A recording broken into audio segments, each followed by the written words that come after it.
नमस्कार मित्रों, स्वागत है आप सभी का। ये वीडियो है केवीएस के रिज़ल्ट के बारे में। इस वीडियो में हम केवीएस के रिज़ल्ट और उसमें आई हुई वैकेंसी, बुलाए गए लोग, इंटरव्यू और जो हमारा रिज़ल्ट आया है और फाइनल स्कोर, इसके बारे में हम विस्तृत जानकारी देंगे आपको। इस वीडियो के माध्यम से लगभग आप सभी के डाउट, आप सभी के क्वेश्चंस जो आपके मन में होंगे वो सारे के सारे क्लियर करने की मैं पूरी कोशिश करूँगा। चलिए शुरू करते हैं। देखिए, जो हमारी वैकेंसी आई हुई है वो लगभग 6414 आई हुई है, ठीक है। उसके बाद इसका 3 गुना, लगभग 3 गुना 19,933 लोगों को इंटरव्यू के लिए बुलाया गया है।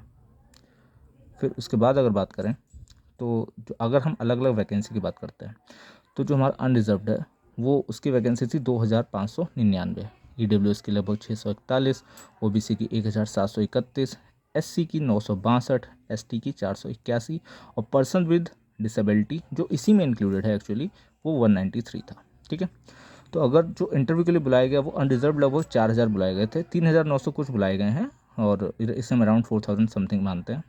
ईडब्ल्यूएस भी 3000 के आसपास बुलाए गए हैं और ओबीसी यहाँ पे देखिए सिर्फ वैकेंसी है यहाँ पे 1731, लेकिन जो कैंडिडेट बुलाए गए हैं वो 8000 बुलाए गए हैं।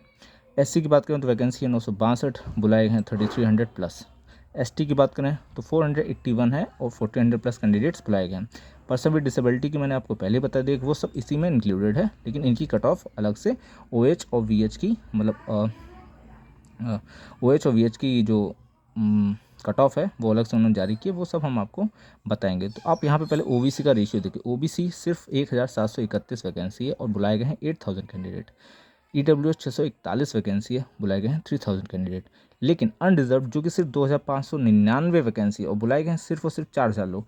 तो यहाँ पे मैटर ये कर रहा है कि क्या ये ईडब्ल्यूएस और ओबीसी जो जनरल की कट ऑफ क्लियर करेंगे, क्या इनका ओवरलैपिंग किया जाएगा, क्या ये अनरिजर्व में काउंट किए जाएंगे, क्या इनको उसमें मौका मिलेगा। तो यहाँ पे अगर इस हिसाब से देखा जाए तो ओबीसी की जो मेरिट है वो तो बहुत हाई जाएगी और साथ ही ईडब्ल्यूएस की भी। लेकिन अनरिजर्व अगर ओवरलैपिंग का यहाँ पे क्वेश्चन बनता हुआ दिख रहा है कि ओवरलैपिंग होगी या नहीं होगी, ये हमें आगे चलकर रिजल्ट में देखने को मिलेगा। तो इसके बाद हमें बात करनी है कि आखिर कट ऑफ कितना गया, उसके बाद फिर इंटरव्यू का। तो ये आपको समझ में आ रहा होगा कि मैंने जो अभी बताया इसमें आपको बहुत सारे क्वेश्चंस क्लियर हुए होंगे। अब आगे बात करते हैं हम कट ऑफ की। देखिए, जो अभी हमारा जो कट ऑफ गया था, जो इंटरव्यू को लेकर जो कट ऑफ गया था वो अनरिजर्व का 135 के अराउंड गया है, मतलब 134 प्लस गया हुआ है। ईडब्ल्यूएस का 127 प्लस गया हुआ है, ओबीसी का 127 प्लस गया हुआ है, एससी का 121 प्लस गया हुआ है, एसटी का 103 प्लस गया हुआ है और पर्सन विद डिसेबिलिटी ओएच और वीएच के ये अलग अलग दिया गया है, ठीक है। तो अगर इसको आउट ऑफ 70 काउंट करेंगे, मतलब जो हमारा ये जो है हमारा पेपर था ये 70 मार्क्स का था, इंटरव्यू हमारा 30 मार्क्स का है। तो अगर हम आउट ऑफ 70% की बात करें तो अनरिजर्व की 52.5% मेरिट गई है, 49 पॉइंट समथिंग। ईडब्ल्यूएस की गई 49 प्लस है, ऐसे ओबीसी की है, एससी की इतनी है, एसटी की इतनी है और ये देख सकते हैं आप ये इतनी गई हुई है, ठीक है। फिर हमारा 70% मैटर इसका था और बाकी 30% इंटरव्यू का था। तो अगर मॉक प्लस डेमो टीचिंग की बात करें तो वो हमारा 60 मार्क्स का था, लेकिन परसेंटेज में अगर बात की जाए तो वो सिर्फ 30% थी, ठीक है। तो 70% में हमारे ये मार्क्स तो आ गए। अब हमें 30% में कितने नंबर्स चाहिए कि हम सेफ जोन में आ सकते हैं। देखिए, ये सिर्फ और सिर्फ मैं सेफ जोन की बात बता रहा हूँ कि मतलब इतने मिनिमम तो आपको चाहिए, ठीक है। तो अगर अनरिजर्व कैटेगरी से हैं आप, अगर आपके 52 पॉइंट जस्ट आप इसी पे हैं, लाइन पे हैं, मतलब 135 के अराउंड हैं आप, जो आप जैसे आपने सिर्फ क्लियर कर रखा है, आपको 136 137 मार्क्स हैं, तो आपको 25 प्लस मार्क्स तो चाहिए किसी भी कीमत पे। अगर आपका इंटरव्यू में 25 प्लस मार्क्स नहीं आ रहे हैं तो आप बहुत ही डेंजर जोन में कहा जा सकते हैं।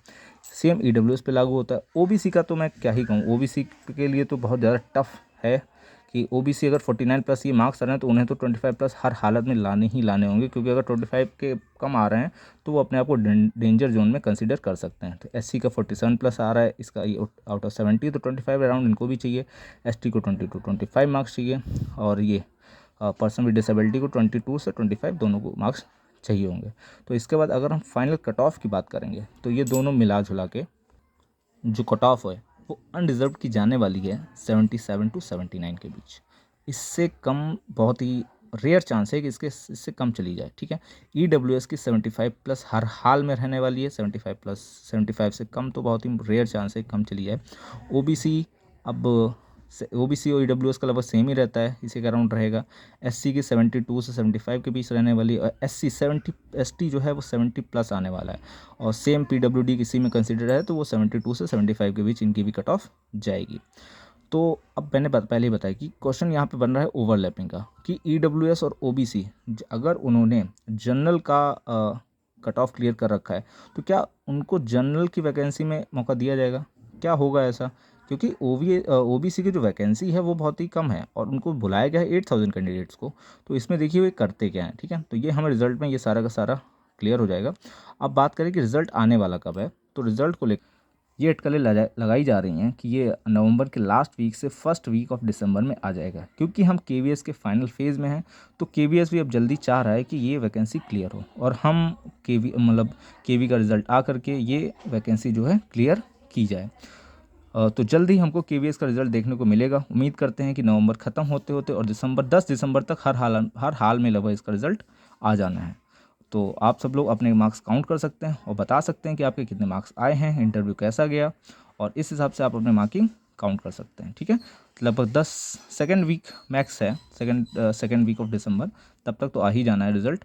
और होप सो सबका अच्छा है, जो सबकी मन के अकॉर्डिंग रिज़ल्ट आए, सब अपना अपना अच्छा पाएँ।